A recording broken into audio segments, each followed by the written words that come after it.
Hello, good morning, नमस्कार दोस्तों। आशा करता हूं आप लोग सकुशल होंगे।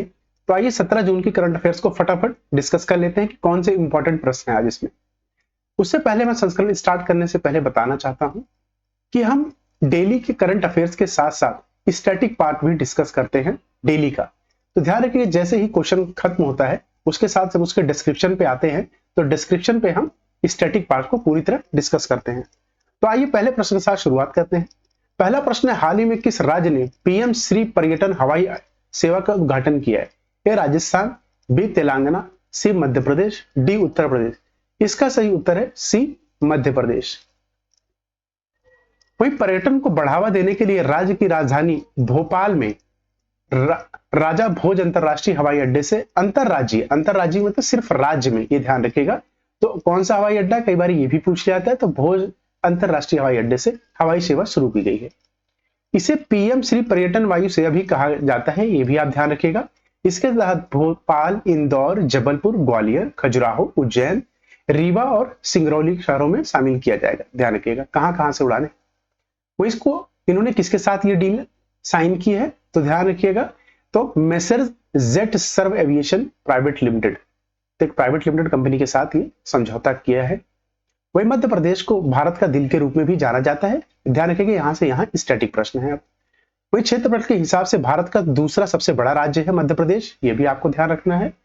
वो यहाँ के सीएम है मोहन यादव, अभी हाल ही में ये यहाँ के सीएम इलेक्ट हुए हैं। वही गवर्नर है इनके गंगू भाई सी पटेल, आपको ध्यान रखना है। उसी के साथ आपको यह भी ध्यान रखना है कि यहाँ का प्रमुख मंदिर कौन सा है? तो खजुराहो भीमबेटका, जो कि बहुत बारी क्वेश्चन पूछा था कहां पर है, तो ध्यान रखिए कि मध्य प्रदेश, ये भी आपको ध्यान रखना। सांची स्तूपा पूछ लिया था, तो कहां पे है? भोपाल के मध्य प्रदेश, ठीक है, भोपाल में है। उसी का राजधानी क्या है इसकी? भोपाल, ये आपको मैं बता चुका हूं। मध्य प्रदेश का राज्य पशु क्या है? बारहसिंगा, ये कई बारी प्रश्न आ चुका है, ध्यान रखिएगा। वह राज्य पक्षी क्या है? तो राज्य पक्षी का नाम है स्वर्ग फ्लाई कैचर, ये आपको ध्यान रखना है। ध्यान रखिएगा, आसान तरीका बताओ, 12 जिसकी सींग है वो मध्य में है, ठीक है, 6 6 12 मध्य में क्या है? मध्य प्रदेश, ये आपको ध्यान रखना। पक्षी है स्वर्ग, फ्लाई कैचर, फ्लाई करके कैच करेगा किसको? मध्य को। राज्य फूल है पलास, ये आपको ध्यान रखना है। मुख्य आदिवासी समूह है गोंडा, भील, बैग और कोरकू। भारत का एकमात्र और सबसे बड़ा जल कार्निवल यहीं आयोजित होता है, ये भी आपको ध्यान रखना है। मध्य प्रदेश में 6 बाघ अभयारण्य है, कान्हा, पेंच, पन्ना, बंधवगढ़, सतपुड़ा, संजय डुगरी टाइगर रिजर्व। कई बार प्रश्न पूछा जा चुका है कि पेंच या पन्ना का किस राज्य में स्थित है, तो ध्यान रखिएगा मध्य प्रदेश, ठीक है।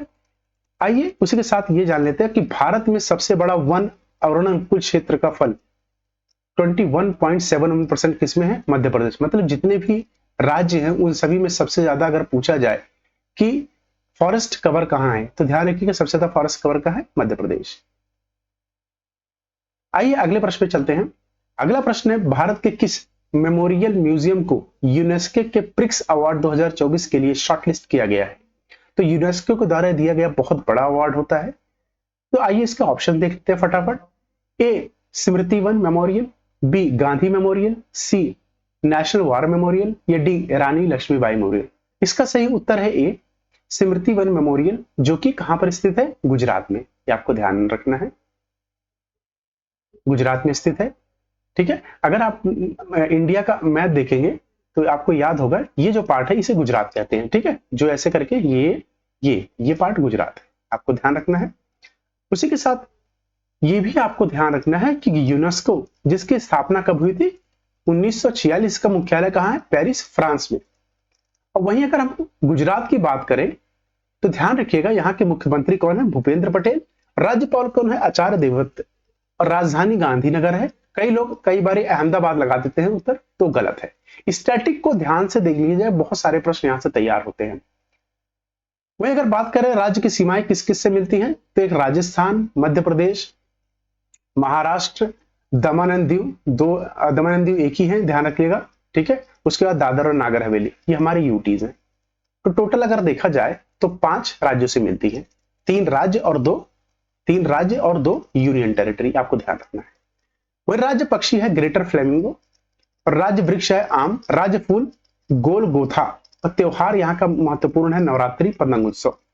वही कला शिल्प की बात करें तो बांधनी और टाई कपड़े बुने हुए पटोला कपड़े यहाँ के फेमस है। नृत्य की बात करें तो डांडिया, रास, गरबा, ये आपको ध्यान रखना है। और टिप्पणी बहुत इंपॉर्टेंट है। राष्ट्रीय उद्यान की बात करें तो गिर राष्ट्रीय उद्यान, जो कि शेरों के लिए बहुत फेमस है। ब्लैक बक नेशनल पार्क यहीं पर है, क्वेश्चन आ चुका है, इस पे आप चेक कर लीजिएगा। वही समुद्री, जिसे बोलते हैं मैरीन नेशनल पार्क, ये भी कई बार पूछा जा चुका है। वही सरदार सरोवर परियोजना, जो कि नर्मदा नदी पे स्थित है, गुजरात में है। स्टैच्यू ऑफ यूनिटी कहां है, तो ध्यान रखिएगा गुजरात, ये भी आपको ध्यान रखना है। किस नदी के किनारे बसा है, ये आप मुझे कमेंट बॉक्स में उत्तर बताइए। यूनेस्को का 2023 प्रिक्स वर्साई अवार्ड किसको मिला था, तो केम्पेगौड़ा अंतरराष्ट्रीय हवाई अड्डा, जो कि बेंगलुरु कर्नाटक में स्थित है, उसको मिला था। आइए अगला प्रश्न देखते हैं। अगला प्रश्न है हमारा, हाल ही में डीआरडीओ के सहयोग से उन्नत एआई प्रमाणीकरण उपकरण किसने विकसित किया है? A Agnikul cosmos, B IT Kanpur, C engineers research private limited, D Infosys. तो इसका सही उत्तर है C, engineers research private limited ने हाल ही में इसको डेवलप किया है। देखिए ऐसे प्रश्न में एक आपको मैं ट्रिक बता देता हूं, तो उस ट्रिक को याद रखेगा, आप कभी भूलेंगे नहीं। तो ट्रिक यह है, जब भी कभी ऐसा कोई प्रश्न आए जिसमें सबसे ऑड दिखे ना आपको, सबसे ऑड, उसको आप मार्क कर दिया। मैंने ऐसा देखा है कई बार, देखिए कई हजार प्रश्न लगाने के बाद ये मैंने देखा है, इसका आंसर खासकर ऑड में ही आता है। ठीक है, ऑड में ही आता है। मैं ऐसा नहीं कर रहा हूं, क्लेम कर रहा हूं कि 100%, बट हाँ 80 to 75%, इतना आपको ध्यान रखना। तो बहुत होता है 80 to 75%। वही अगर हम बात करें तो डॉक्टर शिवानी वर्मा द्वारा इसे स्थापित किया गया था, किसको, engineer research solution private limited. तो आइडेंटिफिकेशन के लिए एक अत्याधुनिक एआई टूल, जिसका नाम क्या है, दिव्य दृष्टि, इन्होंने विकसित किया है। नाम क्या है, ध्यान रखिएगा, दिव्य दृष्टि एआई टूल का। उसी के साथ आर्टिफिशियल इंटेलिजेंस पे सारे जो इंपॉर्टेंट प्रश्न आ सकते हैं पेपर में 2024-2023, ये ध्यान रखिएगा, वो हम यहाँ पे रिवाइज कर लेते हैं, जो कि बहुत इंपॉर्टेंट है। अच्छे से देखिएगा, और मैं तो ये कहूंगा आप इसका स्क्रीनशॉट लेके अपने पास रख लीजिएगा। तो आइए फटाफट रिवाइज कर लेते हैं। दुनिया का पहला एआई सॉफ्टवेयर इंजीनियर कौन है, डेविन। किस कंपनी ने बनाया है, कॉग्निशन। एआई सुरक्षा पर पहला शिखर सम्मेलन यूके के ब्लैचले में हुआ था 2023 में। एआई सुरक्षा पर दूसरा शिखर सम्मेलन कहां हुआ था, सियोल, दक्षिण कोरिया की राजधानी है, 2024 में। किस एआई ने पीएम मोदी के भाषणों का तमिल में अनुवाद किया था, तो ध्यान रखिए भाषण लाई। सुप्रीम कोर्ट ने भी एआई आधारित क्षेत्रीय भाषा अनुवाद उपकरण लॉन्च किया है, जिसका नाम है सुभाष। वही ओला ने भारतीय का पहला एआई मॉडल लॉन्च किया, जिसका नाम था कृत्रिम। वहीं जेनरेटिव एआई प्लेटफॉर्म टोपाज किसको ने बनाया है, इन्फोसिस ने बनाया है, ध्यान रखिएगा। ओपन एआई किसने बनाया है, चैट जीपीटी। तो ध्यान रखिएगा, ओपन एआई किसने बनाया, चैट जीपीटी। चैट जीपीटी की full form generative pre-train transformer. Russia का एआई टूल गीगा चैट नाम है। किसने एआई ओडेसी प्रोग्राम लॉन्च किया, तो ध्यान रखिए माइक्रोसॉफ्ट। इसके संस्थापक कौन है, इसके सीईओ कौन है, दोनों बताइए। तो अगर मैं संस्थापक की तो ध्यान रखिएगा बिल गेट्स, ठीक है, कौन है, बिल गेट्स। और वहीं अगर बात करें इसके सीईओ की, तो सीईओ है, ध्यान रखिए, सत्या नदेला। कौन है, सत्या नदेला, ये आपको ध्यान रखना है। उसी के साथ शिक्षा में बहुभाषावाद को बढ़ावा देने के लिए किस नाम से एआई आधारित एक ऐप लॉन्च की गई है, तो अनुवादिनी। भारत की पहली एआई सिटी कौन सी बनेगी, लखनऊ, बहुत इंपॉर्टेंट है, उत्तर प्रदेश की राजधानी है। देश का पहला एआई रोबोट पार्क कहां बन रहा है, 8 पार्क, जिसे कहा गया बेंगलुरु कर्नाटका, ये आपको ध्यान रखना है। देखो इंपॉर्टेंट है ये सारे। वहीं रिलायंस हनुमान नाम से एआई चैटबॉट लॉन्च करेगी। भारत का पहला एआई स्कूल तिरुवनंतपुरम में है, जिसका नाम है शांतिगिरी विश्वविद्यालय भवन। भारत में विश्व के पहले एआई संचालित ड्रोन सिस्टम को लॉन्च करेगा, नाम है उसका इंद्रजाल। एआई गॉडफादर किसको कहते हैं, जेफरी हिंटन।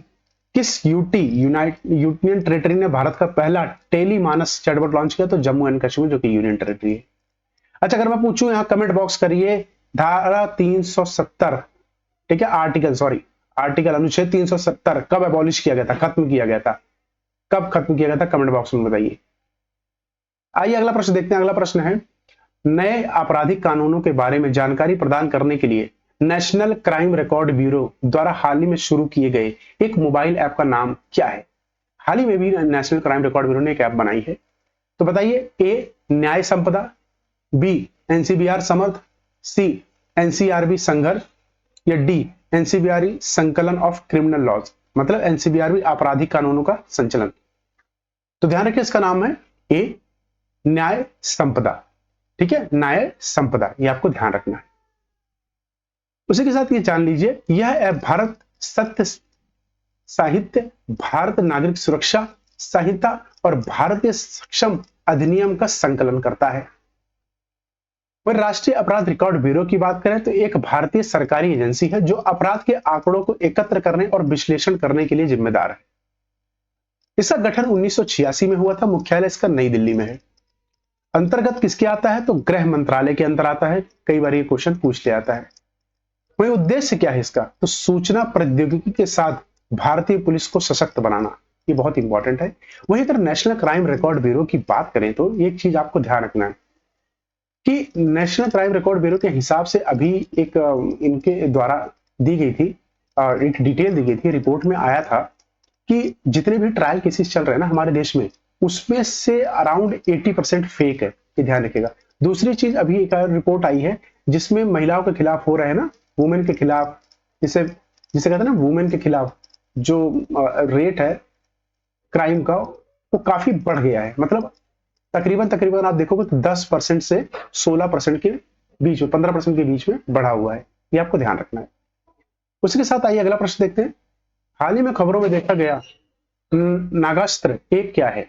ए artificial tool, B earth observation satellite, C nuclear ballistic submarine या D man portable suicide drone.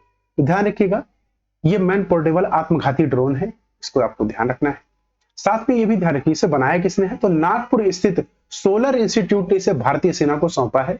यह स्वदेशी मान पोर्टेबल आत्मघाती ड्रोन नक्षत्र 1 का पहला बैच दिया गया है। तो इसमें कई सारे ड्रोन अभी देने हैं, तो तकरीबन मेरे साथ से 250 ड्रोन अभी दिए गए हैं। वही बात करें, एक ध्यान रखें, एक मोड बोलते हैं जिसे कामिकेज मोड बोलते हैं। इसका मतलब प्रिसीजनल स्ट्राइक, मतलब एक बारी आपने इसे लॉन्च कर दिया तो इसका जो मारने की क्षमता है बिल्कुल सटीक है, बहुत प्रिसाइज है, उसे कहते हैं कामिकेज मोड। वही नागास्त्र 1 की बात करें तो जो 4500 मीटर से अधिक ऊंचाई पर उड़ान भर सकता है। ये देखिए कुछ इस प्रकार दिखता है, आपको ध्यान रखना है, ठीक है। ये ड्रोन जिसे रडार द्वारा इसका पता लगाना बहुत मुश्किल है क्योंकि इतनी ऊंचाई पर रडार तो होते ही नहीं है, ठीक है। रडार की ऊंचाई तो ज्यादा ज्यादा 3000 यहां तक की पता लगा पाती है, तो बहुत ऊपर उड़ने की वजह से नहीं पता। देखिए दो चीजें होती है, या तो आप इतना ऊपर उड़ो तो पता न लगाए, या तो जमीन से इतना जुड़ के चलो तब पता न लगा पाए, ठीक है। चलिए अगला प्रश्न देखते हैं। अगला प्रश्न है किस राज्य सरकार ने हाल ही में मिट्टी के स्वास्थ्य में सुधार के लिए मानुयर काथू मुनियर कंपोज योजना शुरू की है? तो बहुत ही इंपॉर्टेंट है, मानुयर काथू और मानुयर कंपोज स्कीम। ए तमिलनाडु, बी उत्तर प्रदेश, सी केरला या डी पंजाब। इसका सही उत्तर है ए तमिलनाडु ने हाल ही में ये स्टार्ट किया है। अच्छा इसका उद्देश्य क्या है मेन तो प्रमुख इसका जो फोकस है तो हरी खाद, मतलब जो आपका ग्रीन मैन्योर होता है उसकी विधि का उपयोग करके मिट्टी के स्वास्थ्य में सुधार करना। उसी के साथ देख लेते हैं कि तमिलनाडु के बारे में पूरे स्टैटिक प्रश्न जो भी इंपॉर्टेंट है मैंने सिर्फ उनको लिया है, ध्यान रखिएगा। वही अगर बात करें तमिलनाडु की तो राज्यपाल यहाँ के कौन है? आर.एन. रवि। मुख्यमंत्री है एम.के. स्टालिन और राज्य पशु है नीलगिरी ताहर और राज्य पक्षी है पन्ना कबूतर, राज्य वृक्ष पामेय पाम। खनिज यहाँ पर इंपॉर्टेंट पाए जाते हैं ग्रेनाइट, लिग्नाइट, चूना पत्थर। बंदरगाह मोस्ट इंपॉर्टेंट है, देखिए एक चेन्नई, दूसरा तूतीकोरिन, तीसरा कोडाकोर और मोस्ट इंपॉर्टेंट नागीपट्टनम। यहाँ के त्योहार इंपॉर्टेंट है पोंगल जो कि फसल उत्सव है, ये आपको ध्यान रखना है, कई बार क्वेश्चन आ चुका है। वहां अगर क्लासिकल डांस की बात करें तो यहाँ का नृत्य कौन सा है? Most important Bharatanatyam. ये भी प्रश्न कई बार एसएससी में पूछा जा चुका है। तो एक बार मैप भी देख लीजिएगा कि इसकी बाउंड्री किस किस से शेयर करती है। इधर इधर केरला है, इधर कर्नाटका है, इधर कौन सा है आप मुझे कमेंट बॉक्स में बताइए। इसलिए मैंने इसको यहां से काट दिया था, बताइए कौन सी बाउंड्री है। ऑप्शन देता हूं आपको, बताइए तेलंगाना है या आंध्र प्रदेश है। देखिए अगर आप कमेंट से जुड़ेंगे ना तो आपको ध्यान रखिएगा रिवीजन में दिक्कत नहीं होगी। आपको दिमाग मतलब अगर 10% काम कर रहा है ना तो ये 20 करेगा, ये आपको बता रहा हूं। कमेंट करने से, कमेंट में हमारा कोई फायदा नहीं है, आपका ये देखा कि आप जब भी इसको देखेंगे ना गूगल करके तो कभी भूलेंगे नहीं। आइए अगला प्रश्न देखते हैं। अगला प्रश्न, हाल ही में भारत और Indian Ocean Rim Association cruise पर्यटन सम्मेलन कहां संपन्न हुआ? A Gurugram, B Bangalore, C Pondicherry या डी दिल्ली। तो हाल ही में यह संस्करण दिल्ली में पूरा हुआ, ये ध्यान रखिएगा। भारत और Indian Ocean Rim Association cruise पर्यटन की बात कर रहे हैं सम्मेलन। उसी के साथ ये देख लीजिए, ये रहा ये सम्मेलन में जो जो लोग पार्टिसिपेट किया था। साथ में ये भी ध्यान रखिएगा कि हित महासागर रिम एसोसिएशन एक गतिशील अंतर सरकारी संगठन है जिसका उद्देश्य क्षेत्रीय सहयोग और सतत विकास को मजबूत करना है। या वैश्विक आबादी का 64% और वैश्विक सकल घरेलू उत्पाद जीडीपी की बात कर रहे हैं उसका 60% हिस्सा है। स्थापना इसकी 1997 में हुई थी। सचिवालय इसकी मॉरिशस में है। तो ध्यान रखें, कई बार पूछे सेक्रेटरीट। सदस्य इसमें 23 सदस्य हैं और 11 संवाद भागीदारी। चलिए एक प्रश्न और है, आपके कमेंट बॉक्स में बताइए, चीन इसमें किस तरह का सदस्य है? क्या इसका स्थायी सदस्य है या फिर संवाद भागीदार है सिर्फ? आइए अगला प्रश्न देखते हैं। अगला प्रश्न है, विश्व बुजुर्ग दुष्व्यवहार जागरूकता दिवस कब मनाया जाता है? ए 15 जून, बी 14 जून, सी 16 जून या डी 21 जून? ध्यान रखिएगा, यह 15 जून को हर साल मनाया जाता है। अच्छा, 21 जून को हम क्या मनाते हैं? कमेंट करिए, कमेंट करिए 21 जून को हम क्या मनाते हैं। उसी के साथ ये भी आप ध्यान रखिए, इस साल का थीम क्या है 2024 का? तो थीम है spotlight on older persons in emergencies. आपात स्थिति में वृद्ध व्यक्तियों पर स्पॉटलाइट। आपने देखा होगा, जैसे आदमी कुछ पैसे कमाता है सबसे पहले क्या करता है पता है? वो अपने माता पिता को सबसे पहले छोड़ देता है, कहता है नहीं भैया हम इनके साथ नहीं रह पाएंगे। क्योंकि बीवी जो होती है वो कहती है कि भैया हमको थोड़ा सा, आपके पिताजी ने बोला सब्जी अच्छी नहीं है या चावल अच्छा नहीं है, उसी बात पे ना उनको बुरा लग जाता है। भले उनके माता पिता कितनी बार बोले वो बुरा नहीं लगता। तो इन सब चीजों से बहुत सारा मैटर करता है आपको कैसे मैनेज करना है। देखिए, देश मैनेज करने जा रहे हैं उससे पहले अपना परिवार मैनेज करना सीखना पड़ेगा आपको। दूसरी चीज, उस पत्नी का भी आपको ख्याल रखना है जो अपना घर छोड़ के आपके पीछे आई, और उस माता पिता के जिसने आपको जन्म दिया है।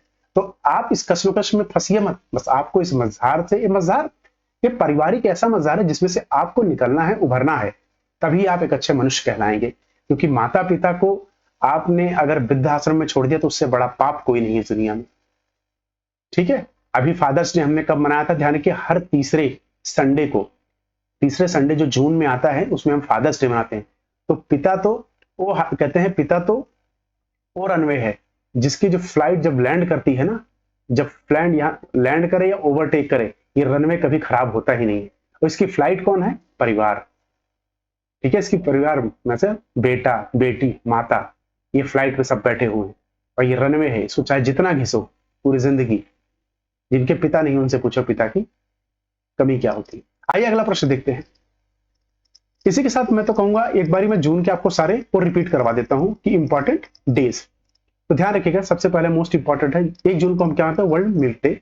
3 जून को हम मनाते हैं वर्ल्ड बाइसिकल डे। 4 जून को हम international day of innocent children victim of aggression. और 5 जून को हम मनाते हैं विश्व पर्यावरण दिवस। और 7 जून को हम विश्व खाद्य सुरक्षा दिवस, बहुत इंपॉर्टेंट है, ध्यान रखिएगा। 8 जून को विश्व महासागर दिवस। और वहीं 17 जून को हम क्या मनाते हैं? मरुस्थलीकरण और सूखे का मुकाबला करने के लिए दिवस। 19 जून को हम विश्व सिकल सेल दिवस मनाते हैं। 20 जून को हम मनाते हैं विश्व शरणार्थी दिवस। अच्छा, रिफ्यूजीज जो होते हैं इनके लिए कन्वेंशन है, वो कमेंट करके आप मुझे बताइए कौन सा कन्वेंशन है, कमेंट करिए रिफ्यूजीज के लिए।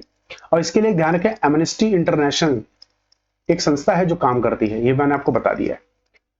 वहीं हम 21 जून को मनाते हैं इंटरनेशनल योगा डे, अभी मैंने आपसे पूछा था पिछले क्वेश्चन में। और साथ साथ में है वर्ल्ड म्यूजिक डे भी मनाते हैं। तो जिनको म्यूजिक अच्छी लगती है जरूर सुनिएगा 21 तारीख को। 29 जून को हम स्टैटिक्स डे मनाते हैं। अच्छा, मैं अगर बताऊं एनएसएसओ और सीएसओ को कब एक करके क्या बनाया गया था, आप बताइए, इंपॉर्टेंट क्वेश्चन है। वही तीसरे संडे को हम फादर्स डे मनाते हैं। आइए अगला प्रश्न देखते हैं। अगला प्रश्न है, नाइट्रस ऑक्साइड का दुनिया का दूसरा सबसे बड़ा उत्सर्जक कौन है? A China, B India, C USA, D Brazil. इसका सही उत्तर है बी इंडिया। और पहला कौन है? चाइना। ध्यान रखिएगा, चाइना फर्स्ट। उसी के साथ ये ध्यान रखिएगा, इन उत्सर्जकों का प्रमुख स्रोत भोजन और उर्वरक से आता है, ये ध्यान रखिएगा। वही अगर हम, जैसे ये आपको दिख नहीं रहा, इसको मैं ऐसे ही बता दे रहा हूं, वही अगर हम नाइट्रस ऑक्साइड की बात करें तो ये सबसे ज्यादा प्रभाव किस पे डालता है? तो सबसे ज्यादा प्रभाव डालता है हमारे वातावरण पे, एक जिसे कहते हैं ना ब्लैंकेट की तरह। आप इस डायग्राम को ध्यान से देखिएगा, इस डायग्राम को ध्यान से देखिएगा। इसमें हमें यह बताया जा रहा है कि ग्रीन हाउस गैसेज जो इफेक्ट होता है उसमें सबसे जो पोटेंट गैस होती है, मतलब सबसे ताकतवर गैस होती है जो उसको हटने नहीं देती, वो है नाइट्रोजन, NO2। इसके साथ साथ देखिए बहुत इंपॉर्टेंट जो गैस है कार्बन डाइऑक्साइड, N2O, CH4, ये बहुत है। और साथ में वाटर वेपर भी एक बहुत इंपॉर्टेंट गैस है। अच्छा, होता क्या है ग्रीन हाउस इफेक्ट में? एक ब्लैंकेट की तरह, जैसे कंबल नहीं होता, कंबल की तरह गैस जो है कंबल बना लेती है हमारे आसमान में, बादलों में, जैसे कहते हैं आसमान में। और वो क्या कहते हैं, कंबल बना लेती है। तो यहां से जो हीट निकलती है ना, जब, उसको कहते हैं इसी कंबल में छुपा लेती है। अब छुपाने के बाद क्या होता है, अब भाई जब कंबल आपने ओढ़ रखा है, यहां, अब देखिए यहां और गर्मी हुई, तो जब कंबल के अंदर जो गैसें हैं, कंबल बना हुआ है, यहां से हीट बाहर नहीं निकल पाई, तो क्या होगा, गर्मी और बढ़ेगी, गर्मी और बढ़ेगी। तो यही कारण है, इसे कह रहे हैं कि भाई ये है ग्रीन हाउस इफेक्ट। तो ग्रीन है एक तरह का हाउस बन गया ना, उसके अंदर ये ग्रीन हाउस गैसेज हैं। तो ग्रीन हाउस गैसेज कौन कौन सी इंपॉर्टेंट, ध्यान रखें, CO2 जिसे कार्बन डाइऑक्साइड कहते हैं, CH4 जिसे मीथेन कहते हैं, और N2O जिसे कहते हैं नाइट्रस ऑक्साइड। ये आपको ध्यान रखना। उसी के साथ आइए अगला प्रश्न देखते हैं। अगला प्रश्न, हाल ही में खीर भवानी मंदिर उत्सव कहां आयोजित किया गया है, बहुत इंपॉर्टेंट है। A Uttarakhand, B Himachal Pradesh, C Jammu and Kashmir, या डी सिक्किम। इसका सही उत्तर है सी जम्मू एंड कश्मीर, और हाल ही में यह आयोजन हुआ है। उसी के साथ ये देख लीजिएगा, कश्मीर की घाटी में गांदरबल जिले में खीर भवानी मंदिर ज्येष्ठ अष्टमी को वार्षिक उत्सव मनाया जाता है। ध्यान के दो चीजें यहां तैयार होगी, ज्येष्ठ अष्टमी को मनाया जाता है, दूसरी कहां पर, गांदरबल जिले में। ये आपको ध्यान रखना है। यह अब हिंदू मुस्लिम भाईचारे का प्रतीक है। यह आपके 3-4 प्रश्न यही तैयार हो गए स्टैटिक के। अगला है, अनुच्छेद 370 का निरसन कब हुआ था, मतलब एब्रोगेशन कब हुआ था, कब हटाया गया था। तो ध्यान रखिए 2019 को एक प्रश्न आ सकता है। और अगला प्रश्न जो बहुत इंपॉर्टेंट है कि 370 क्या था, स्पेशल स्टेटस दिया गया था। किसको दिया गया था, स्पेशल स्टेटस, कश्मीर को, जम्मू एंड कश्मीर को। ये आपको ध्यान रखना है। उसी के साथ यहाँ की राजधानी कौन सी है, श्रीनगर। साथ में ये भी ध्यान रखिएगा 370 शेख अब्दुल्ला द्वारा तैयार किया गया था। अगर ये कोई पूछ ले क्या BR अम्बेडकर ने किया था, नहीं, ध्यान रखिएगा। वहीं अगर उपराज्य की बात करें तो मनोज सिन्हा है। और राज्य पक्षी कौन सा है, कलीज तीतर, ये आपको ध्यान रखना है। और राज्य पशु हंगूल है। इसी के साथ यह संस्करण पूरा हुआ। पूरी वीडियो देखने के लिए आप सभी का धन्यवाद। और हाँ, कृपया करके अपने दोस्तों के साथ वीडियो को जरूर शेयर करिएगा। आपका कोई भी स्टडी ग्रुप हो उसके अंदर जरूर भेज दीजिएगा। देखिए जब इससे 4-5 लोग और इससे जुड़ते हैं ना, तो मेहनत करने का एक, जिसे कहते हैं ना कि प्रोत्साहन मिलता है कि हाँ भाई कल और वीडियो डालेंगे। अच्छा, और देखिए मैं आपको सच बताऊं, फालतू के बहुत सारे ना फालतू के करंट अफेयर्स हैं, उनको मत पढ़िए यार। जब आपको अगर यही नहीं पता, सबसे पहले आपको ये पता होना चाहिए क्या नहीं पढ़ना है। ध्यान रखिएगा, क्या नहीं पढ़ना है। पढ़ना क्या है, तो कि इतना सारा सिलेबस है, उसमें से अगर आपने ये बताया मुझे ये नहीं पढ़ना है। देखिए क्या खाना है तो बहुत ही इंपॉर्टेंट हो जाता है ना कि विस्तृत प्रश्न। अगर आपने बोल दिया कि मम्मी मैं आलू का पराठा नहीं खाऊंगा, तो आलू का पराठा तो निकल गया ना। तो क्या नहीं खाना है वो बहुत इंपॉर्टेंट है, क्या खाने से। तो ध्यान रखिएगा, इसलिए कह रहा हूं फालतू के करंट अफेयर्स मत पढ़िए, साथ में स्टैटिक जरूर पढ़ते रहिए। और मैं फालतू के करंट अफेयर्स बनाता ही नहीं, मैं वही बनाता हूं जो आने की बहुत ज्यादा संभावना होती है। तो चलिए कल फिर मिलते हैं नए वीडियो के साथ, नए सेशन के साथ। तब तक के लिए अपना ख्याल रखिए। धन्यवाद।